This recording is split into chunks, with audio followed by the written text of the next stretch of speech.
I wanted to wait until Season 2 of Hitman was out until I made this video, but with IO going independent I thought it was pertinent to show off some of their best work. 2016's Hitman is the perfect example of a playground game. It gives you a set of tools and sets you loose on an unsuspecting world. Let's see why you should be fumbling your way through the world of Hitman.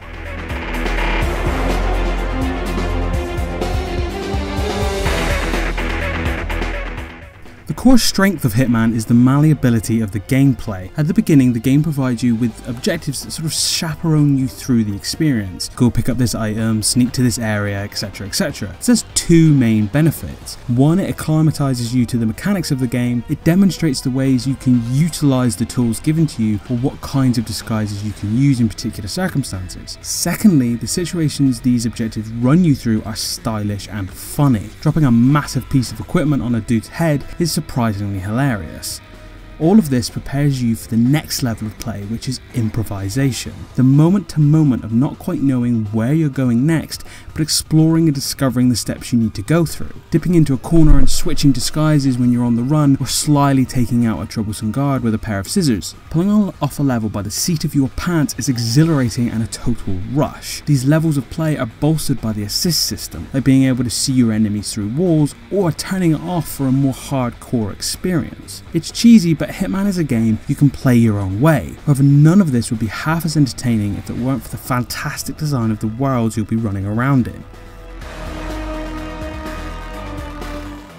Each of the levels in Hitman are self-contained little clockwork worlds, a collection of interacting pieces. Take the first map of Paris for example. There's the public areas such as the bar and the fashion show area, then there's the areas with slightly higher levels of security like the kitchen and the back rooms. Finally, there's the super high security levels in the higher floors of the building. Within these areas there are different people wandering around, security guards, fashion stars, chefs, all with places they can go and cannot go. This gives the player the opportunity to sit back and watch and then poke and prod at it to see how that affects the whole picture. The funny thing about its world is that it is not a simulation. The NPCs don't bat an eye when you bump into them or act a little strange. Essentially, developers have traded some realism for a sandbox that is more fun to mess about in, and I'm all for that.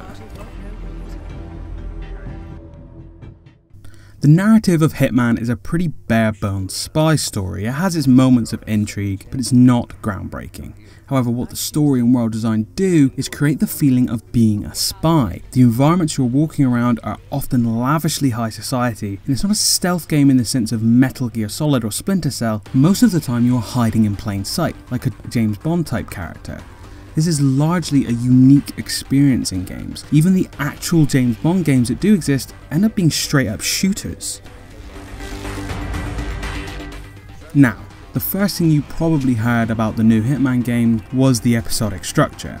It caused a pretty large ruckus with most people against it. At the time, this was completely understandable. Before Hitman, there hadn't been a game where the episodic structure enhanced the experience. They were fine and occasionally they messed up completely, but nothing had really had it where the episodic structure improved the game. Then Hitman came along. Each episode was made of just a single map. These being released one at a time allowed the player to fully explore each location before the next one came out. It also resulted in a game with consistent support, with escalation missions which give you a target that gets harder and harder as you complete them, and custom reworks of maps for events that almost feel like completely new locations, all of which is completely free. To bolster this, you even have custom contracts which players can create. Ultimately, there is a lot of stuff to do in Hitman, and if you're incentivized to do it, because as you level up in a certain location, it unlocks different gadgets, entrance points and things to muck about with. The only thing that you will miss out on is the elusive targets, which are targets that are only available for a short period of time, but at the end of the day there's a lot to be getting on with in this game.